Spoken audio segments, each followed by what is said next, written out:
What's up, guys? It's your boy Sev. I'm back at it again.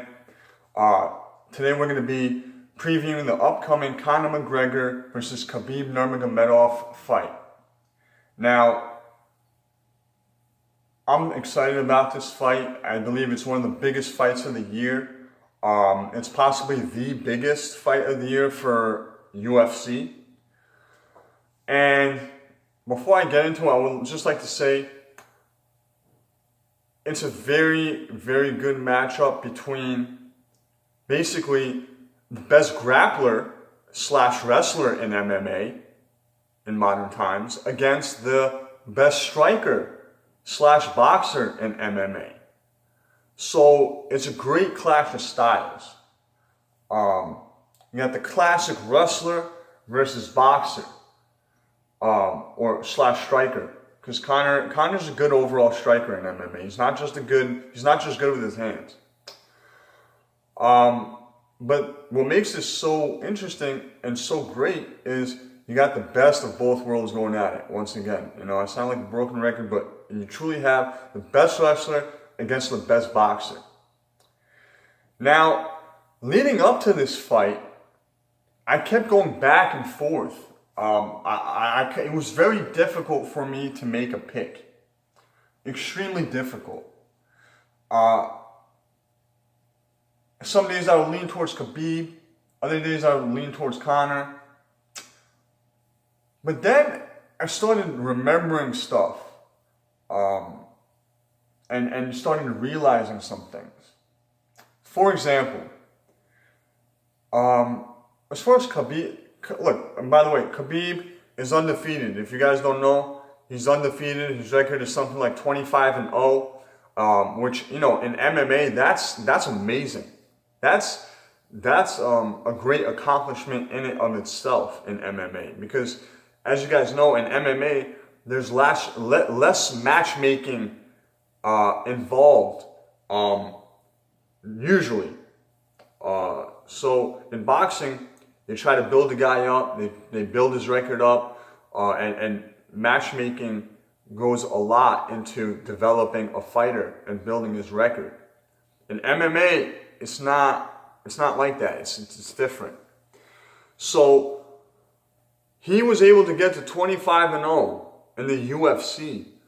That's an amazing feat. That's amazing. I don't think anybody has done that.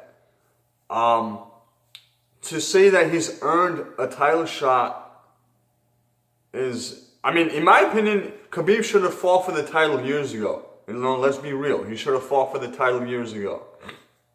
But anyway, in the Barboza fight, which was his second to last fight, Khabib's second to last fight,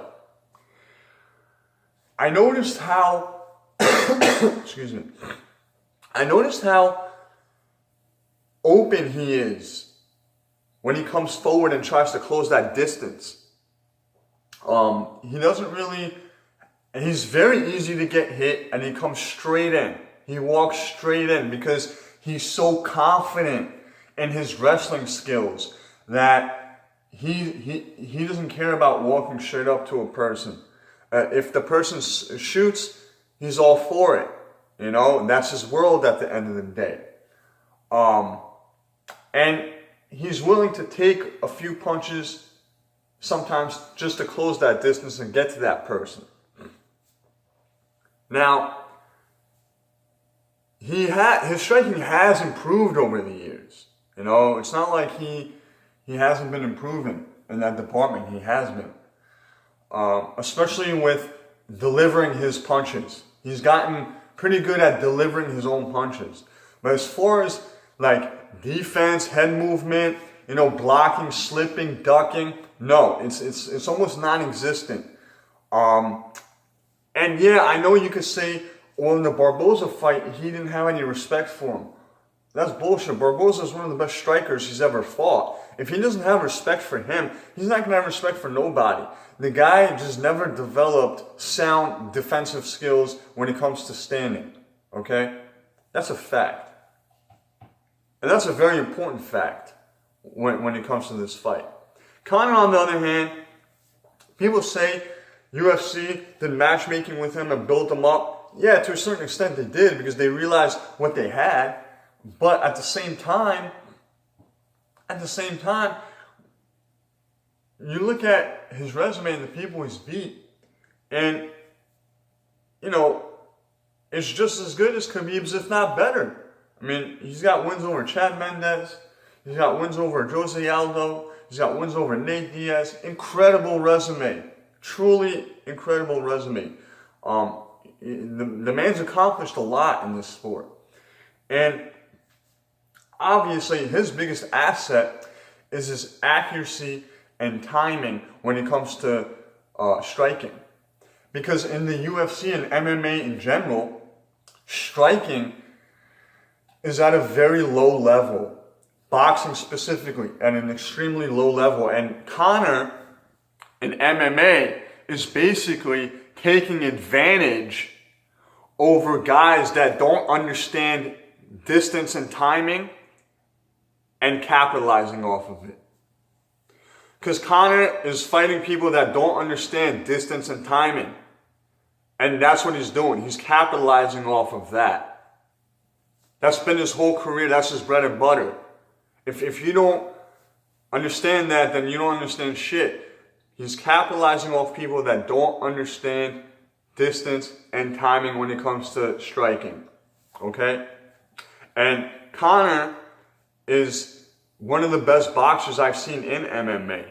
Now, I'm not saying he's a good boxer compared to professional boxers. He's decent. If he was a pro boxer, Conor would probably be like a C-level fighter. He wouldn't be no bum. He wouldn't be no elite guy. He'd be a solid pro, you know? And, which is saying a lot, you know? Most MMA fighters can't say that. But Conor can, and he would be a solid professional in the 154-pound weight class. You know, he'd be a C plus C level fighter. Now, in this fight, that's exactly what I see happening, man. That's exactly what I fucking see. I see Khabib trying to close the distance and getting caught, going down and getting finished. That's what I see. He's just way too easy to get hit. Way too easy to get hit, especially for a guy like Conor. Now, don't get this shit twisted. I could be so wrong, it's not even funny. And that's what makes this fight great. But if you have to ask me, I think Conor is going to take advantage of defense, of Khabib's lack of defense standing. He's going to catch him. I think he's going to catch him. Conor's going to fucking catch him. And I see Khabib going down and getting finished. Now,